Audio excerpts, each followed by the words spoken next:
All right, everybody. Thank you for coming today.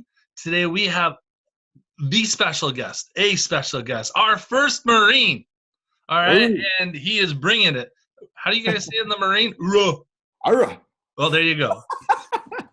awesome. Navy's just like, all right, let's go.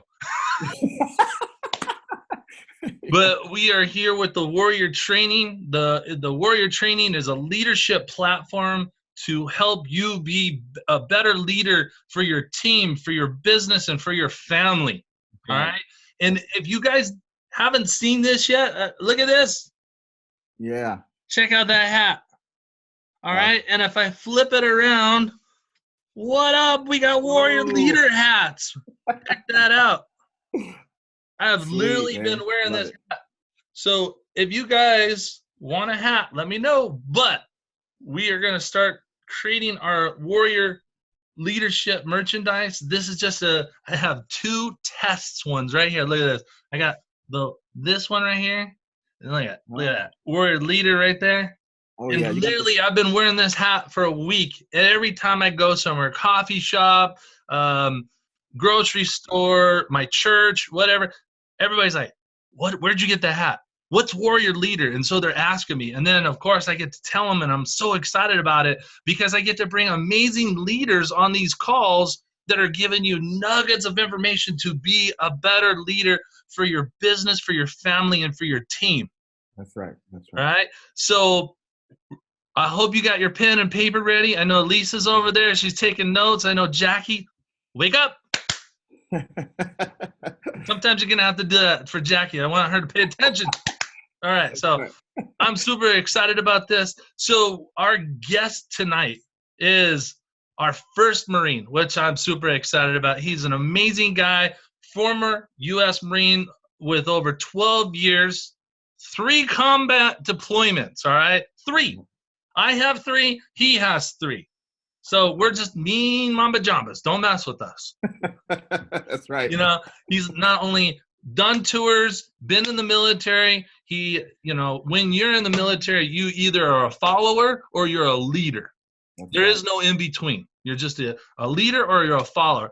And not only is that he a leader, but he's an international speaker. He's a best-selling author of Success Changing You.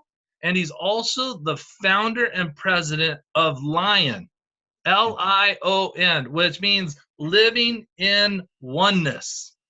And That's I'm right. super stoked to have him on here. Travon, you are on the main stage, so it's all yours. Awesome, awesome. Well, man, I'm so glad to be here, Kent. And it's so awesome to see all these smiling faces that are here, and I have a lot of good stuff to share, and I can't wait. And I'm so glad that I got a chance to meet Kent, and him inviting me here meant the world to me. So just want to say thank you, and I appreciate that.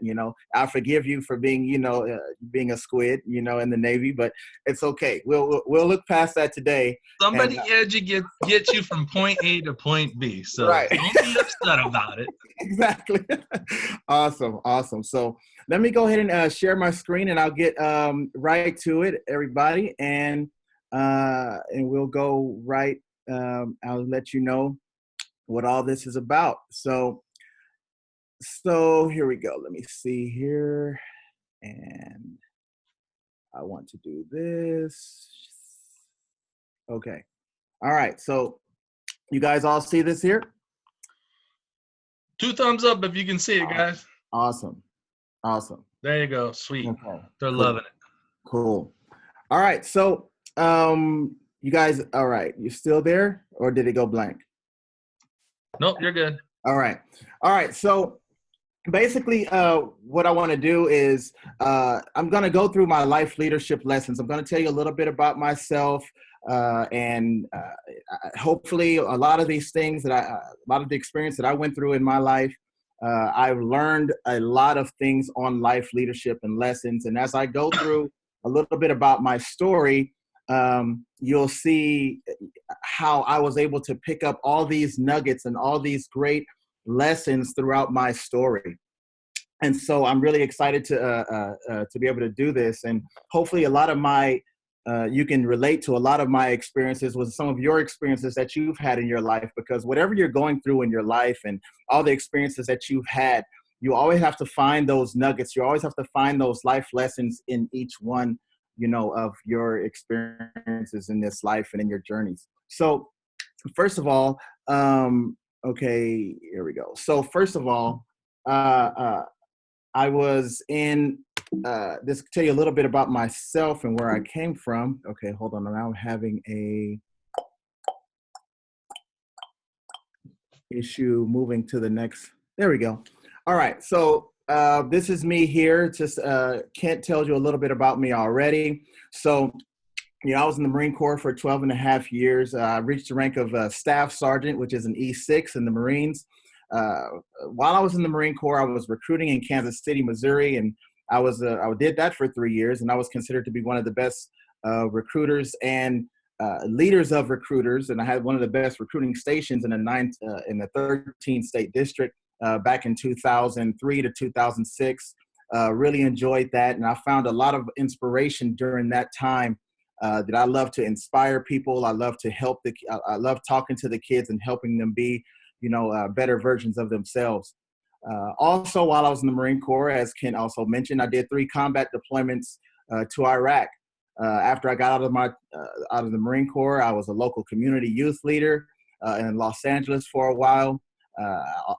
When I was done with that, I did 3 years of international executive protection, where I was protecting a security agent. I'm not a security agent, like a dignitary individual. And I traveled all around the world doing that. Then I went into law enforcement, did that for 5 years. And while I was there, I became a state champion boxer. From there, I learned, I wanted to take a lot of my experiences and put them in a book. So I wrote a book called Success Chasing You. And it became a bestseller. I sold over 3,000 copies, even like before the time it even came out. So it was pretty amazing. And I am now an international speaker. I kind of travel all around the world. And this is me last year on Tony Robbins' stage, like right before Tony Robbins came out. You can see that crowd at the bottom. It was about 10 or 12,000 people there, and that was in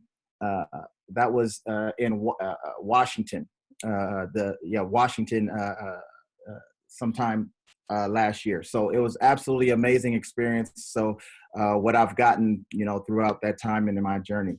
So I'm going to go ahead and share a little bit of my story now. And as I go through these stories, I'm going to go ahead and just drop these nuggets of wisdom and what I've learned, throughout this. So this is what this presentation is going to be. It's going to pretty much be my life story and how I went through and the things and the lessons that I've learned during that time. So to get started, here's me when I was a little kid. Grew up in Los Angeles, California, with my parents and my older sister. Now, my dad, he was a pastor of a church, and my mom was a Sunday school teacher. So I was always, in church. I just grew up in church 3 or 4 times, a week. But I'm going to tell you right now, I did not have the easiest childhood at all. And one of the most significant times of my life was when I was in the 4th grade. I was bullied, without mercy. Normally my parents kept me in a private school, but there was this public school that was right down the street. Now, I was in a bad neighborhood and growing up. So there was a public school right down the street where they thought it would be a little bit easier on them to send me, and I can just walk to school. But these kids were not good kids at all. They were rough. A lot of them, were, part of gangs, even at that young age, and had gang siblings and things of that nature. And I just, wasn't used to that. And these kids, they laid it on me. It was times where I would even get jumped, and but I was too ashamed to even really tell people that I got jumped. So I even got suspended myself. I just say I got into a fight. And it was a really tough time for me. And now the thing is, during this time, it really damaged me because I didn't have any support from friends or family, and I didn't have an advocate, that was with me. So it began to damage me. It began to scar me. And so that goes into my leadership principle number 1, first of all. Now, a lot of people would look at kids and, uh, they would discredit pretty much what they may be going through. And my first leadership lesson would be never forget where you came from.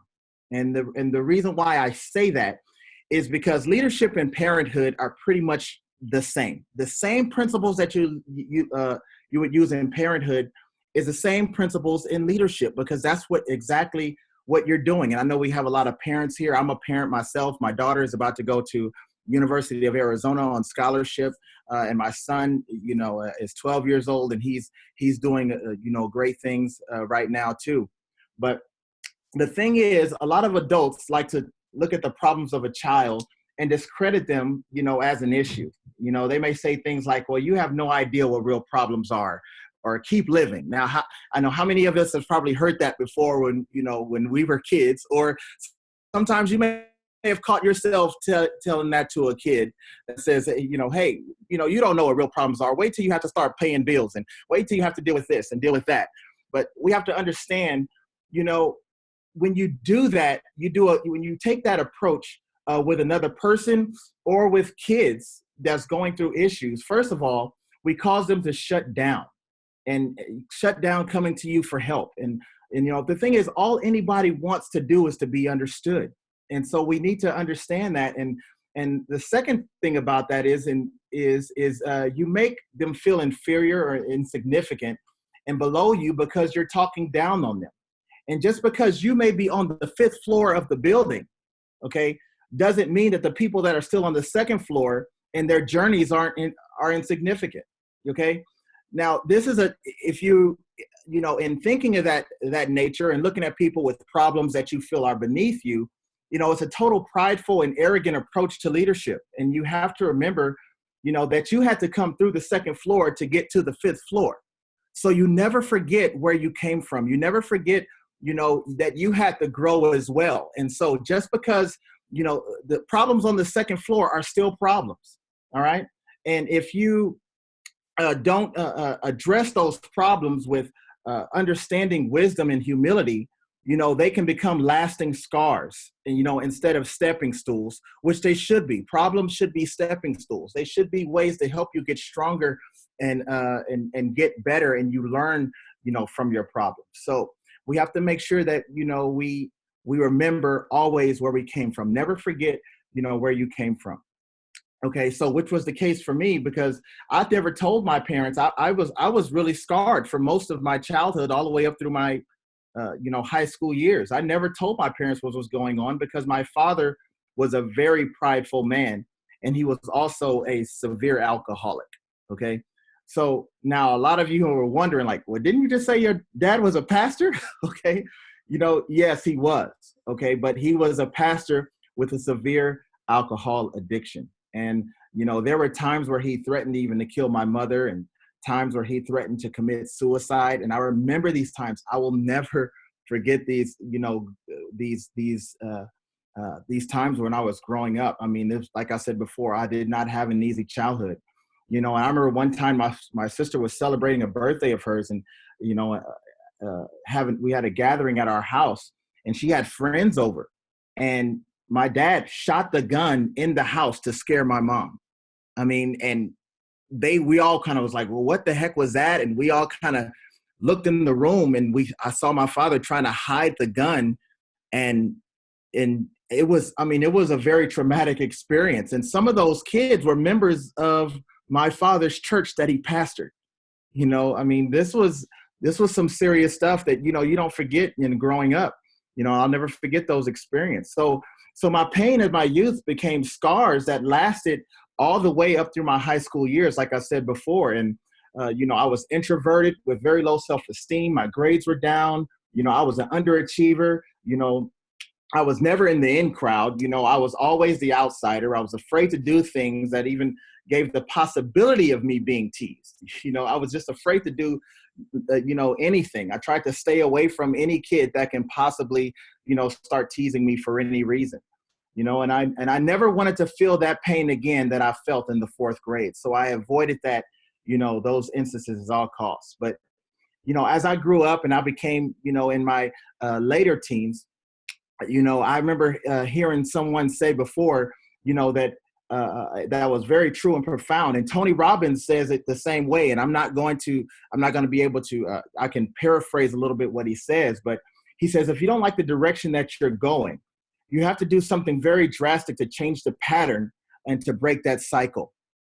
And so what I did to break the cycle, I realized I had to break this cycle of low self-esteem and underachieving. And so what I did to break the cycle was I joined the United States Marines. And a lot of people looked at me and was like, well, why are you doing that? Well, what are you doing that for? You need to go to college. You need to do this. But the thing is, I didn't care what anybody said during that time, because for the first time in my life, I felt like I was special. For the first time in my life, I felt like I was doing something that actually mattered. And I was not going to give that feeling up for anything. I felt like I grabbed a hold of something that gave my life real meaning. And I felt like I was going in a direction. So, I went to boot camp at the age of 17 years old. And as you guys all know, in the military, in any branch, the first thing that they do is teach you the concept of the team. Okay. And the first thing they do is strip you of your individuality, and you focus on the importance of being part of something that's greater than yourself. And that takes me to leadership principle number 2 is a leader. As a leader, you are never bigger than the team. Okay. You're never bigger than the team. Now, you may have a very important role to play in that team, but on a team, everybody has a role to play. And some supervisors, some note takers, some people that gather information, and some are janitors, or they clean this, or, but everybody has a role to play. I remember always telling my guys in the Marine Corps, and when I became a leader of Marines, a staff sergeant, and I would tell them, you know what, I cannot do this job without you guys. But, at the same time, I understood that they couldn't do their job proficiently without me and my experience and my expertise. And there's a famous story in 1961 when JFK was visiting NASA, and JFK asked a janitor, he said, well, what's your job here at NASA? What do you do? And then the janitor replied, helping put a man on the moon. And that is a very significant statement. He actually internalized, no matter how low that other people may view his job to be, he realized that he had a very important role to play in the development of putting a man on the moon for the first time. Because, a lot of them, they can't worry about how clean the facility is when they're trying to, do all this other stuff. So that is a very important role that he played, and he realized that. And, as a leader, the staff is just as important, as you have to realize that the staff is just as important as you are, and you are just as important as they are. So no one's, more important than anyone else there. And they both need each other. Both roles, and all roles needs each other to complete a specific task and to get to the goal that you guys are all going to together. And the thing is, we have to understand that this principle requires a tremendous amount of humility. Okay, on all levels. Okay, it doesn't matter what role you may be in, from the White House to the outhouse. Okay, you have to practice humility. And my definition of humility is understanding that you play a specific role in the grand scheme of things. Now, whether that may be in a project that you're partaking in, or maybe a mission that you're doing, or in your community or your country, or even globally, we all carry a piece of the pie. Even in humanity, we all carry a piece of the pie, and you can't be so high to feel like you can have the whole pie. Okay, you can't try to eat the whole pie. Okay, you're gonna get a stomach ache. All right, you can't have the whole pie, but you don't underestimate your piece of the pie either. All right, so no matter how big a system that you're in, always realize that you have a very small piece of the pie. Even if no matter how minute it is still part of the pie. You have to understand, that piece that you're carrying, is very important. So true humility does not speak down on yourself, or it's not underestimating yourself, as a lot of people would say. They would just kind of talk down, or I can't do this, or I can't do that. That's not true humility. If you know that you actually can do something, okay? That's false humility. In real humility, it speaks truth and it speaks accuracy. All right. So the thing is, something I talk about in my book was Michael Jordan, and I know on the right behind you, Kent, I see the poster of Michael Jordan, his jersey up there. So I thought that was pretty cool when I saw that. Oh, that's not a poster. That's his jersey. Oh, that's his jersey. That's a real Michael Jordan jersey, worn in a game, autographed. Get out of here! No way. No joke. Look at there. So how relevant is this? This is so perfect. This is perfect. But I talk about this in my book, and I was like, okay, well, what if the Bulls were in the final 5 minutes of the game? Now, I know you can probably picture this with me, Kent. Imagine if the final 5 minutes of the game and the Bulls are down by, say, 6 points. I'll say the final 2 minutes of the game and the Bulls are down by 6 points.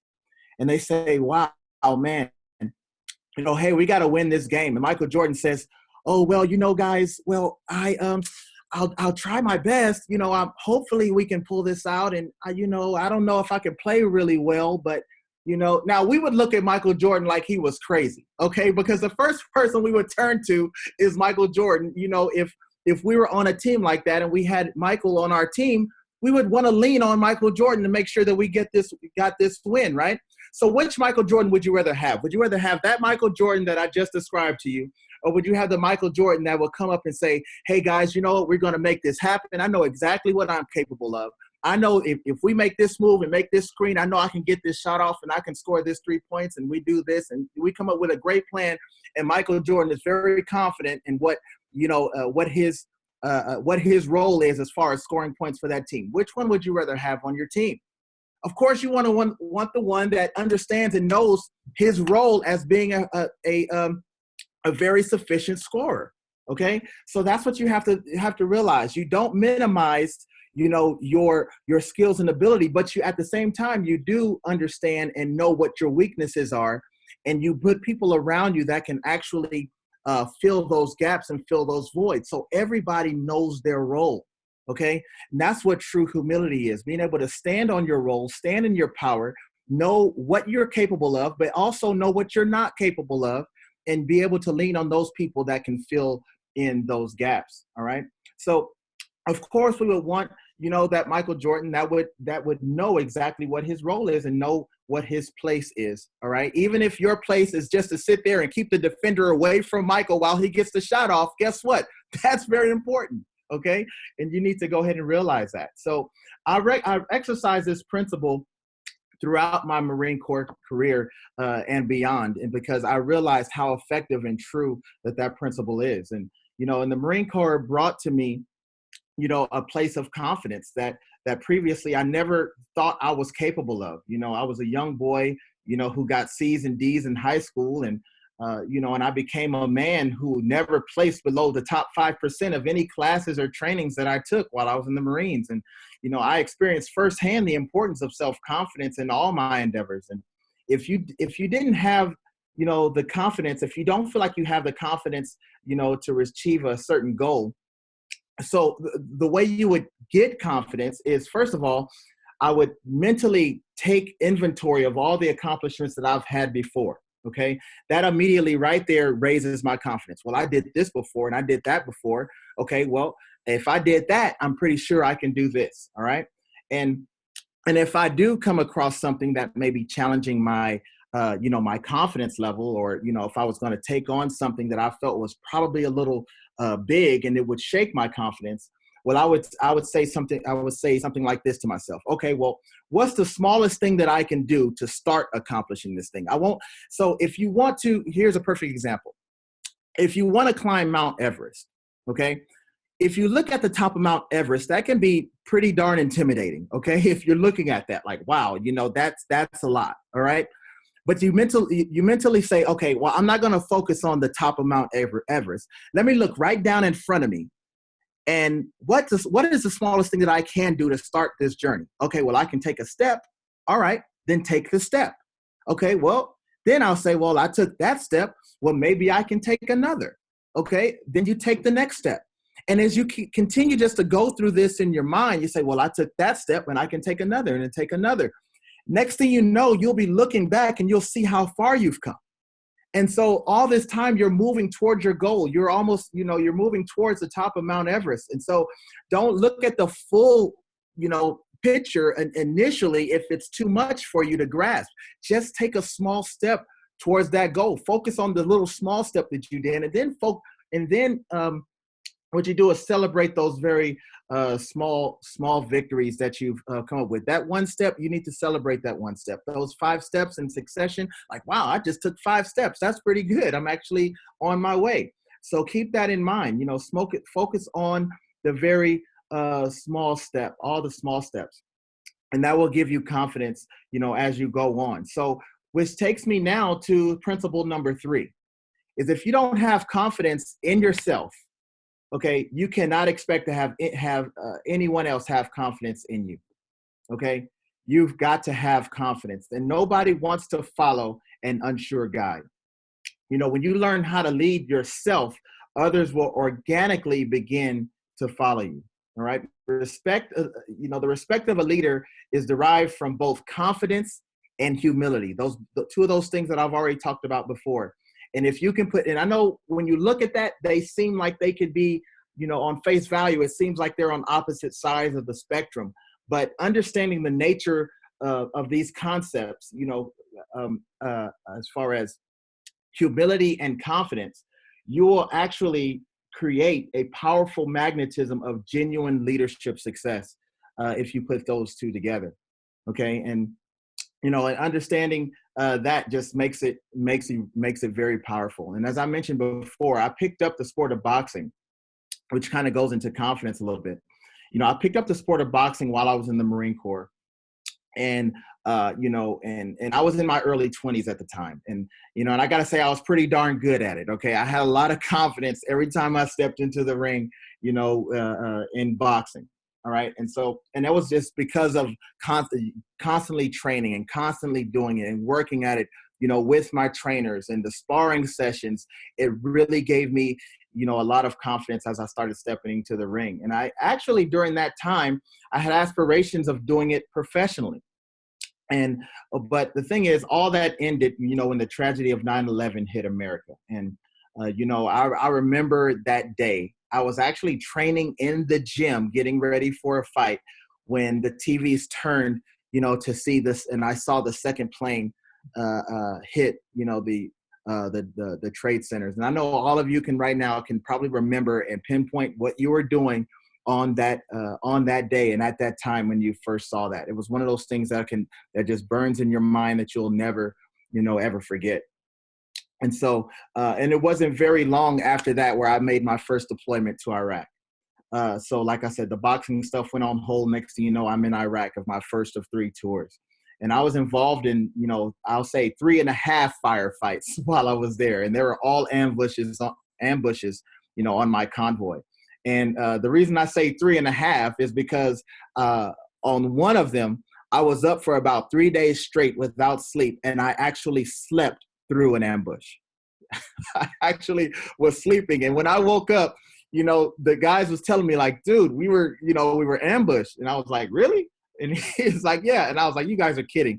But I looked at the reports, and sure enough, I was asleep while we were being ambushed. And I was like, oh my gosh, that's pretty crazy, So, but from there I was sent to recruiting duty in Kansas City, and then back to Iraq for 2 more tours in the deadliest areas of Iraq at the time. I went to Haditha and I went to Fallujah. For those of you who know about those 2 areas, in the mid 2000s, those were some pretty rough areas.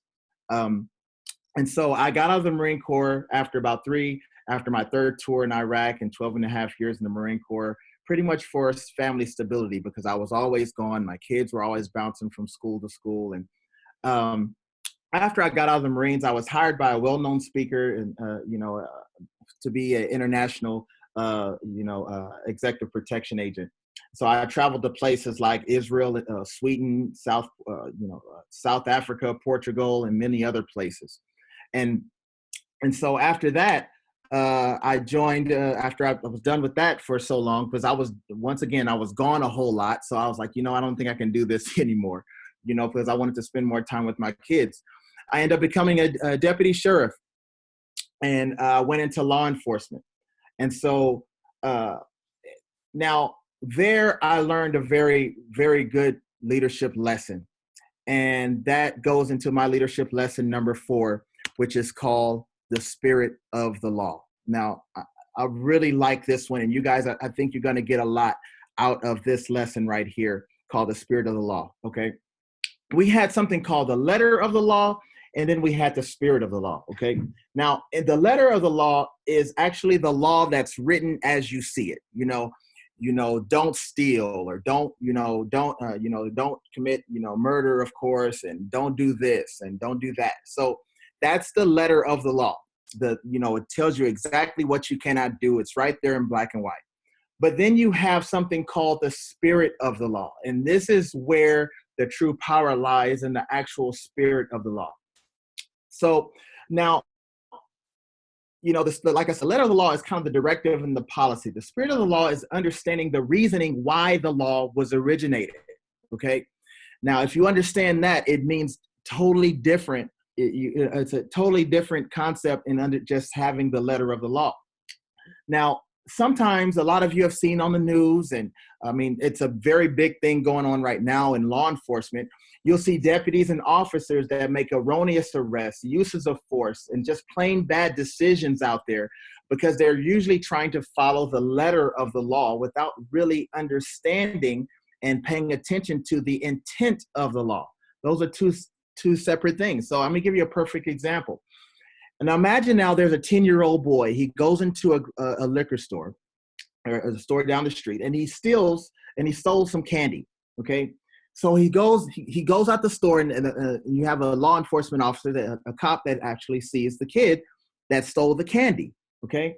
Now, it wouldn't be logical for an officer to run, chase this kid down, tackle him in the middle of the streets, okay, slam him down and point, and either pistol point him or point a taser at him or something like that. It's talking about, give me the candy back, put the candy back. Okay. That's a little bit overkill for the circumstance, right? But, in looking at the letter of the law, I can't allow this kid to do this, so I'm going to do whatever I can to stop this kid from stealing this candy. That's not the intent. You have to understand the spirit of the law. The reason why that law was made, it was to promote, equality, peace, and fairness amongst citizens. Okay, it's not to beat up everybody who happens to break that specific law. So an officer that understands the intent of the law would make a proper action to promote peace and fairness. So in that specific situation, so say for instance, if he got a hold of the kid, he would either call the kid's parents, or he would make some kind of restitution to the store and say, hey, and teach him a lesson. Hey, man, this is not what we do. This is not how we live. Okay, I don't know where you got this, why you feel like you had to steal this candy, but this is not the way you go about doing things. Maybe you want to teach him something, but that's understanding the spirit of the law. You want him to understand why, these laws are in place, and what can happen, if he continues to go down the path that he's going. That is now upholding the spirit of that law as far as theft goes. Okay. And let me let you understand why this is so important to the concept of leadership. Okay. Everything that you do has a particular intention as a leader. Now I'm talking to you as leaders, because I know we're all on this call right now because we want to be better leaders. Okay.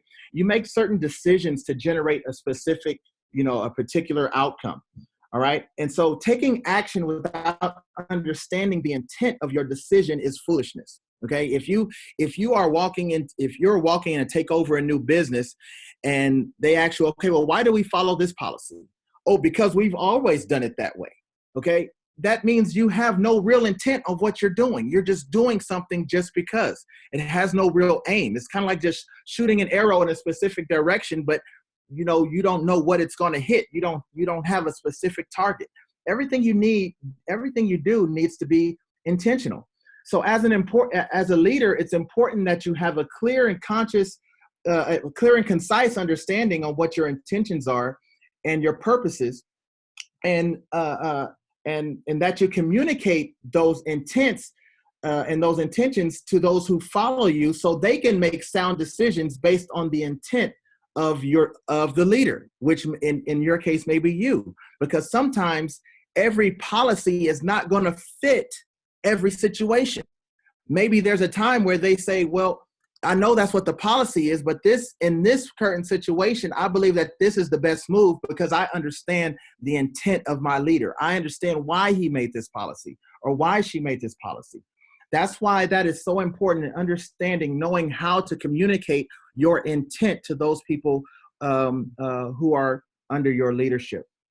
And as I mentioned before, parenting and leadership, there's no difference between the two concepts. Now, how many of us were raised, okay, where our parents would tell us to do something or not to do something, and we ask why, only to get the answer, because I said so, and don't ask me again, don't question me again on it, all right? Now, contrary to popular belief, that is actually contradictory and counterproductive to the principles that I'm talking about right now as the spirit of the law, because kids should understand what behaviors are appropriate or not appropriate, so they can begin to have an internal compass that will guide them in the right direction when the time comes to make sound decisions when you're not around as a parent. But what you do is, when you just continue to say, because I said so, because I said so, basically all you'll do is create a kid that's disgruntled and rebellious to authority because they feel like they're always being oppressed, instead of you putting an internal compass inside them where they can make sound decisions and understand the weight of why they should or should not do something.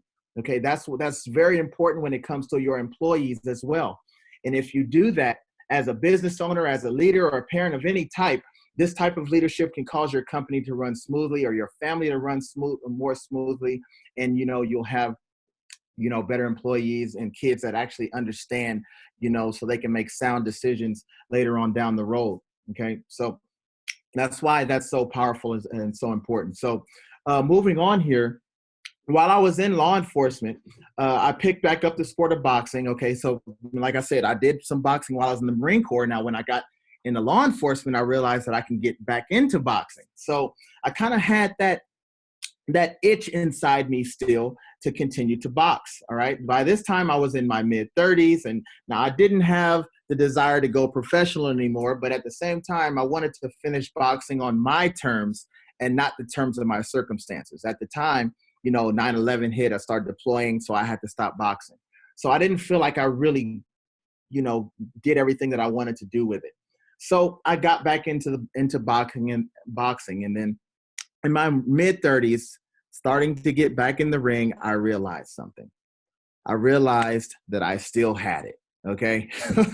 I was like, wow, I was still good. And at this time I was a little bit wiser, so, I had a great time, and man, I traveled, I got a chance to travel a lot, and I got all into boxing, and I was kicking butt, man. And I started winning a string of fights against, state ranked contenders, and, and I got my shot at the cruiserweight title one day. And now, when I got my shot at the cruiserweight championship, this guy was 6 foot everything, and he was the undefeated cruiserweight state champion. Okay, Brian Stevens. I'll never forget this guy. Okay, and so, and I had all the confidence in the world against this guy. You could probably see it in my face right there. I'm like, yeah, I'm about to chop this tree down, right? So it was really great. I was so excited about it, and I had so much confidence in going to this fight. And I was actually favored to win this fight by the association. And so, I had huge support to come to my fight. My whole department came, staff came, family was there, my kids were all there, and we had this big grand ballroom in the middle, and somewhere in Los Angeles at the time, to see this state championship fight. Of course, we were the main event of that night, and and so when they called my name and they announced me in the ring, they said it so loud I could barely, hear the announcer, right? And so it was so exciting, and so ding, ding, ding, the first bell rings, and I go in there and I'm feeling good, and and I'm doing really well. And the first round ended, and he walks off with his head down, and I'm walking off like, yeah, right, because I just totally won that round. And so things were like going so great. And then midway through the fight, I remember sitting in the corner midway through the fight, and I said, Coach, I can't feel my legs. So I had to do a lot of extra moving because this guy was so tall, and my legs started getting heavy on me. I started feeling like I was having concrete in my shoes, and because I had to move so much because of the height differential. And so as we went into the middle rounds, I saw the fight started shifting, and next thing you know, he started taking advantage. And in the later rounds, I was losing the late round. And as we came to the decision, it was a split decision. And if those of you who follow boxing, and you'll hear the announcer say either and still champion or and new champion. So if it's still, obviously the champion retains his title. If it says new, then obviously it was a new champion, which would have been me. But I heard him say split decision and still champion. And I lost that fight. And man, I'm telling you, I was devastated. I was devastated beyond that I could feel. I felt like I let my kids down. I felt like I let all those people down that believed in me. I felt like I let my coaches down. I felt like I let myself down. And, and I was feeling that way. And the thing is, after the fight was over, my coach came up to me and says, Champ, I'm sorry. I take full responsibility for that loss. It wasn't you, Champ. It was me. And I'm thinking to myself, Coach, you wasn't the one that was in the ring. But he says, no, Champ, we could have did better. We're not going to let that happen again. And I at that point, I developed a very strong respect for him and my coach. And about a year later, I know I worked from that point forward. What I want to say is that point forward, I worked really hard to make sure that we as a team was going to win a state title. And I came back a year later and became a California state boxing champion. And I mean, it was so, amazing when I got that. And I felt so good for, my coach who won Coach of the Year that year for the accomplishments that we did and the string of fights that we won together. And it was absolutely so amazing. And that takes me to my next principle. And the thing is, when I won the fight, he gave the credit to me. But when I lost the fight, he put the blame on himself. And that takes me to my next leadership principle, which is ownership. And as a leader, we must be willing to take ownership for everything that happens under our watch. And it's not easy. It's not an easy task because we naturally never want to take responsibility for our own actions, let alone the actions of somebody else, right? And this leadership concept was totally brought to light through the book Extreme Ownership by Jocko Willink and Leif Babin. And I don't know if a lot of you have probably read that book, but it is absolutely amazing book. I think I went through it about 2 or 3 times. And, extreme ownership puts that principle puts us in a position to be better communicators, better leaders as a whole. And it forces us to be, as leaders, to examine our efforts, examine our communication, examine our decisions, and exposes areas that needs adjustments in ourselves. And, and this principle teaches that there are no bad teams, only bad leaders. I mean, and this is so powerful. And I've realized on how true this concept is. And, and I really appreciate that amazing example that my coach showed me that day, when he said, what, Champ, it was me. It was me. I didn't have you ready, and, he really took that to heart. And like I said before, we won a state championship a year later, and he became Coach of the Year. And it was absolutely amazing. So I really appreciate the amazing example that he gave me. And I appreciate, the principle of extreme ownership. And that's something that that I practice now in all my endeavors, and in my company of Lion, which is living in oneness, and with my kids, I practice that principle. And you know what? And in conclusion, I've learned valuable lessons in my journey. And I just gave you 5 of them. There are many, many more. I'm actually on my in the process of writing another book called Eagles and Pigeons, and it's about and that's going to be dealing with a lot on leadership.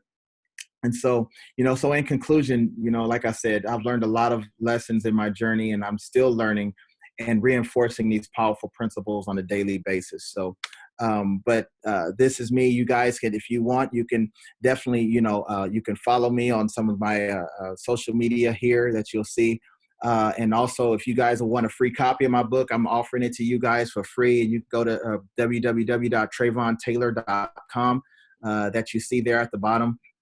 And, you can definitely have that. You can download that copy for free. But it's so awesome. And definitely thank you guys for listening. Hopefully there's something good you got out of this, and it's absolutely amazing talking to you guys and sharing a little bit of myself with you. So thanks, guys.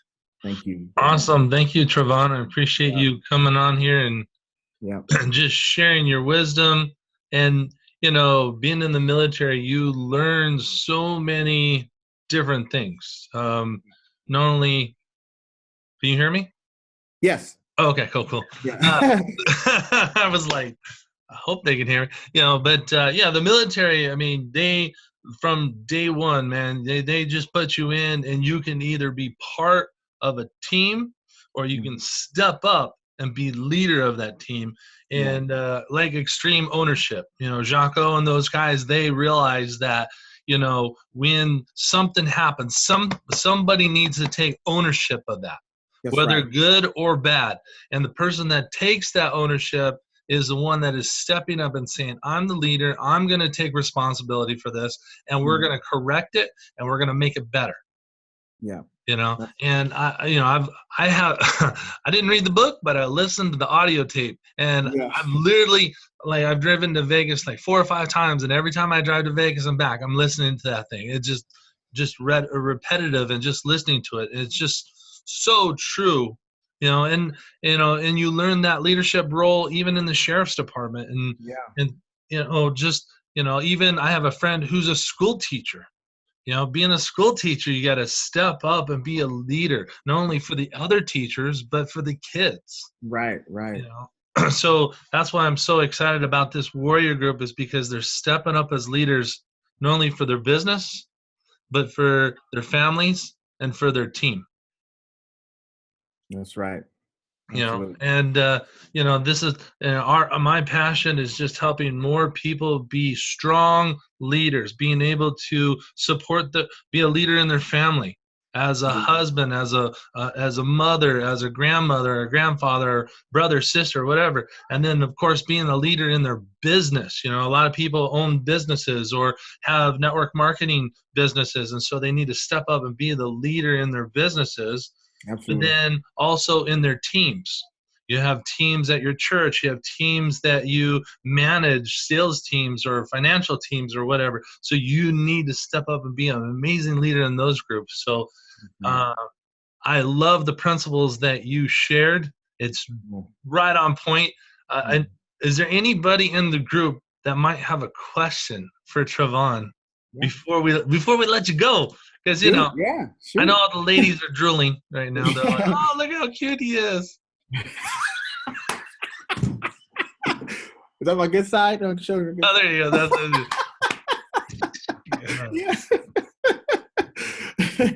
That's all right. Hey, we'll get in the ring, and you can box, and I'll do my mixed martial arts. We'll see who wins. All right. That sounds good. Love it. Awesome. Hey, I gotta get one of those hats, man. You gotta show me how to get one of those. Oh, you like that? Yeah, like you wear that. If you want to wear it backwards, you got the warrior leader right there. I love that, man. You're a warrior and a leader. That's awesome. I love that. And the reason we came up with the group was because warriors know when to fight, and when they fight, they already know in their mind that they're going to win the battle. That's right. Spartans didn't go into battle saying, we might win this. We might not. Spartans went in and said, we're going to tear their heads off and we're going to walk away with all their loot and everything else. Right. You know, but they were also smart enough to know when not to fight. Yeah. You can win a battle walking away from the fight. So the warriors here are smart enough to know when to fight and that they're going to win, and smart enough to know when to walk away and win that battle as well. Yeah. Yeah. Absolutely. So let's see if anybody, does anybody, I got a couple people, everybody wants a hat. Everybody wants a hat. Yeah. Yeah. All right. So, hey, Travon, you're probably what, a large hat, custom. Oh, what are you saying, man? What you saying? No, I'm not saying you had that chrome dome. I'm just saying, you know, there's a lot of knowledge up in here, and it takes more space than that. Just like me, you know, there's just a lot of stuff going on in this head. It takes a bigger hat, you know. So you're a large, right? Okay. Large, extra large. Okay, large. So this is a custom fit hat. So I'm gonna send my only hat. I only have 2 hats made. What? I only have 2 hats made. And you're going to get the second one. Oh, man. All right. Because 1, you're my military brother. 2, you came on here and shared your wisdom, your nuggets of information, and just oozed on our team. Now, don't worry, everybody else. We will have more hats. I only have 2 on hand. 1 for me and 1 to show off. But I'm going to send this to Travon. So tonight, after we're done, just text me. April says that's just wrong for only having 2. What's that? I said, April says that's just wrong for only having 2. I had to get mock-ups. Hey, you know what it is you get a mock-up. You know, and here's an example. I was at an event this week, and this one guy didn't even have his book done. Okay? He had the title, had the cover done. And so what he did was he made a mock-up of his book. Did the cover, everything on a hard cardboard piece, and took pictures with Les Brown holding it, with Jay Shetty holding it, with all these other people holding his book. Even though he didn't have the physical book, he had the book there. They were holding his book as it's being published. Wow. Yeah. Talk about thinking ahead, being smart. You know, that's what leaders do. They see the bigger picture and how they can make it successful for the team. That's right. You know? So I had to do mock-ups for my team because I wanted them to see these amazing hats before I released them. Release the Kraken, you know. So yeah, we'll get one for you. Did anybody, before everybody wants all these hats, anybody have a question for Travon? I know Kim, Lisa, Jackie, Kelly, somebody's got a question. They asked about where to get the book, so I already typed that in for them. So. All right, so cool. We're all about helping you, brother. Mm-hmm. Oh, you know what? Free. That's free. Giving it to you. Yeah. Well, see, here's the deal. I always ask speakers to donate to our Success Vault. Yeah. And what it is I learned this from Secret Knock. I've learned this from other events. Speakers that come on stage, they like to donate their coaching, their books, whatever. They put it into a pile, and at the end of the event, somebody wins all those tools. Okay. All right. So we've had other speakers on here like Lyman Montgomery. We've got Ron Klein, who created the strip on the credit card. We got Scott Duffy, who sold his business to Sir Richard Branson. We've had all kinds of amazing people that have donated to our Success Vault. Yeah. And at the end of the year, somebody is going to win all the coaching, all the tools, all the autographed books. I have Sharon Lecter, who signed an autographed book over here. You know, Russell Brunson over here. I got all kinds of stuff. So I'm going to put you on the spot. Okay. And see if you would like to donate to the Success Vault. Okay. So let me see. What can I donate? So let me see. I already gave everybody on here a free book, right? How about you send me an autographed book? Yes. I can do that. I would do that. So we're gonna be swapping in the mail. Yep. I get your Success Chasing You hard copy book. Okay. Yep. Autographed. Somebody's gonna get that. All right, there's value to it. Yes. All right. And then as the book's coming to me, this hat will be like, Yes. Boom. boom, there you go. See, Love it. that's how we Love do it. it. That's how we do it. All right. On the way. Awesome. Awesome. Well, see, there you go. Is there a place we can find? Yeah. Angel, yeah. On his website, you have your Twitter, your Yep. Facebook, and all that other stuff. So you can just go to his website, You can check click that out. on those links. Now, I do have a question Yeah. because I always have questions, and you know, um, I like to ask questions because sometimes these guys are afraid to ask, and this is your platform, guys, to ask questions. So Yeah. here's the question: when did you decide that you wanted to be a public speaker? What made you go, you know what? I'm going to be a public speaker, because we all know that the number one feared thing is public speaking. It Like is. the guy giving the eulogy would rather be in the coffin than giving the eulogy. Yeah, exactly. So what was it that made you go, all right, I'm going to be a speaker and I'm going to help people? Right. Well, you can almost say it's partly in my blood, because my dad, like I said, he was a pastor. I mean, although, he had his issues, but, he was a dynamic, presenter. That's not something that at the time I felt that I wanted to do. But I think it was during the time where I was in recruiting. When I was in recruiting, I got a chance to speak, to kids a lot. I love to inspire, and it was something that just came naturally to me.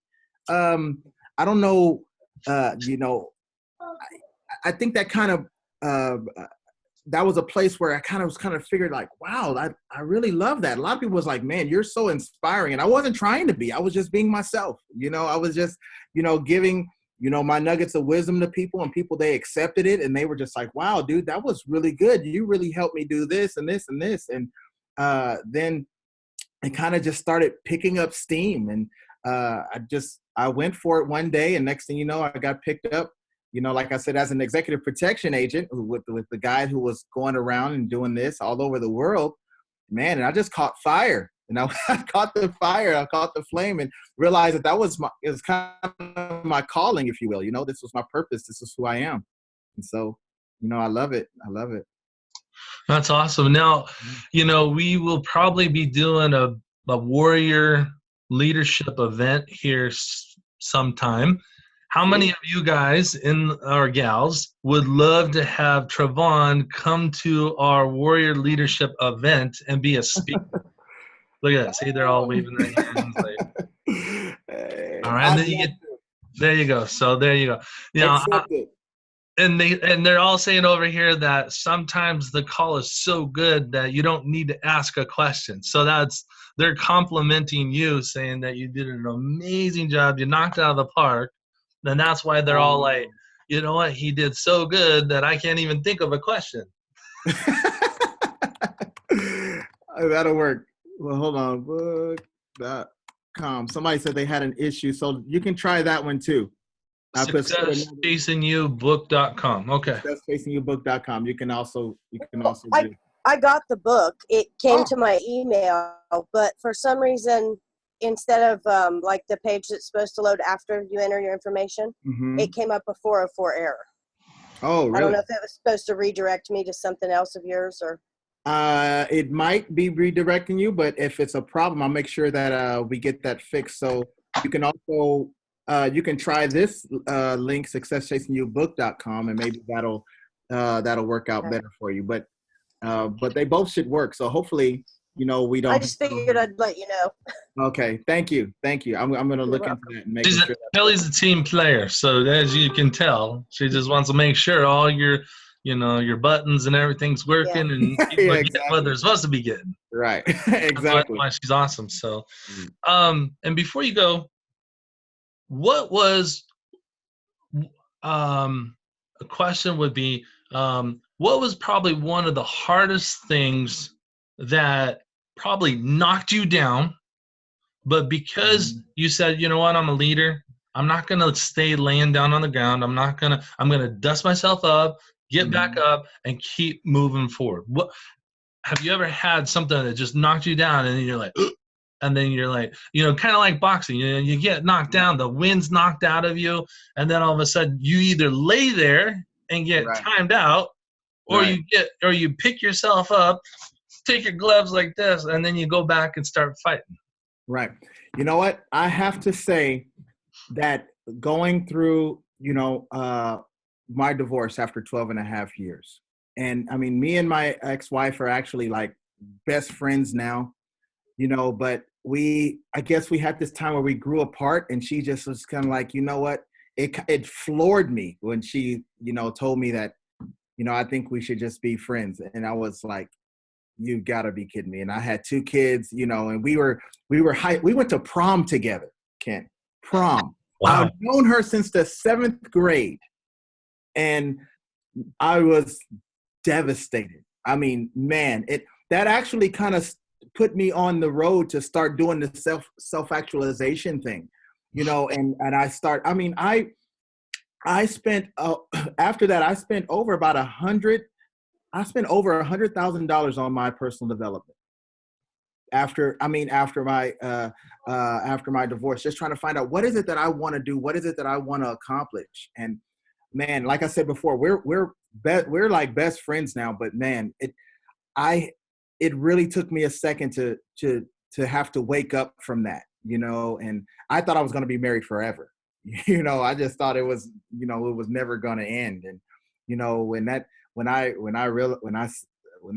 I experienced that, man, it floored me. But I got myself up, man. Like you said, I brushed my gloves off. I was almost down at the 8 count. I jumped up and I said, all right, we're getting back into this thing. And I started studying, I started reading, I started doing things. And that's what kind of got me, to where I am now, So like I said before, you always take your bad experiences and you use them as a stepping stool. What can I learn from that? Or what came out of that? That's so true. Like you learn from your mistakes. You don't make them twice, but you learn from it because it's a learning experience, and that's where you grow. Yeah.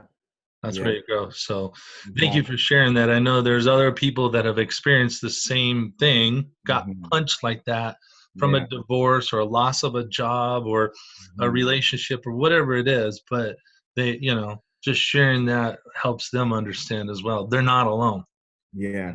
They can pick themselves up and just keep fighting and go out there and just be an amazing leader and impact other people's lives. Absolutely. Absolutely. That's what it's all about. That's what Awesome. It's all about. Awesome. And I'm glad you used the MJ, That was not perfect. That was not planned, by the way. No, it wasn't. I love that.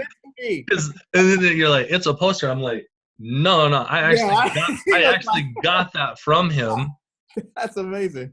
It's got his sweat on it, and he autographed it right in front of me, and I got it all over the. So I was like, oh, that's the real dude. That's so cool. That is so cool. But it's so true because, he's missed over 3,000 shots. He's, had the game-winning shot and missed it. But he's also been, the most successful. He's made 26 game clutch shots, which is more than anybody else. He's the most passed at.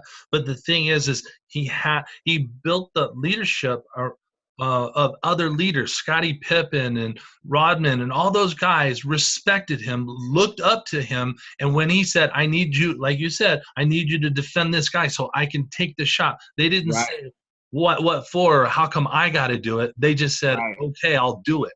Right. Exactly. So awesome. Anything else? I think we're just going to end it on that, man.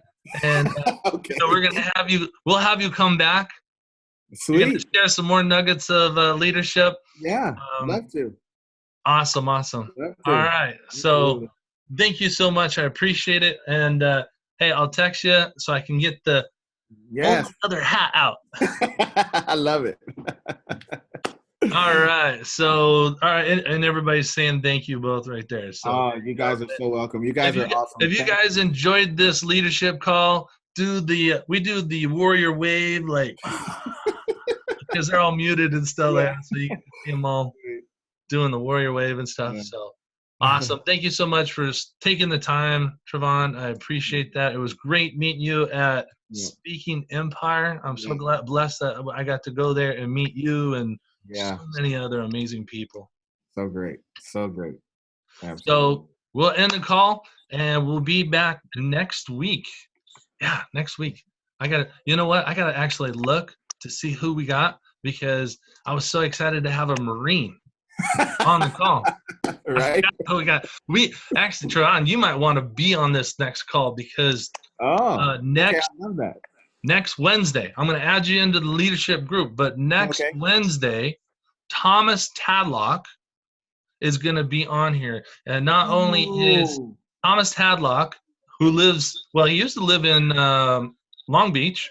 Now lives down in Texas. Yeah. He's a good friend of mine. I heard him speak in, was it Long Beach, I think it was, or something like that. See, Thomas Tadlock is a bodybuilder. He's a fitness guru. He worked with The Biggest Loser.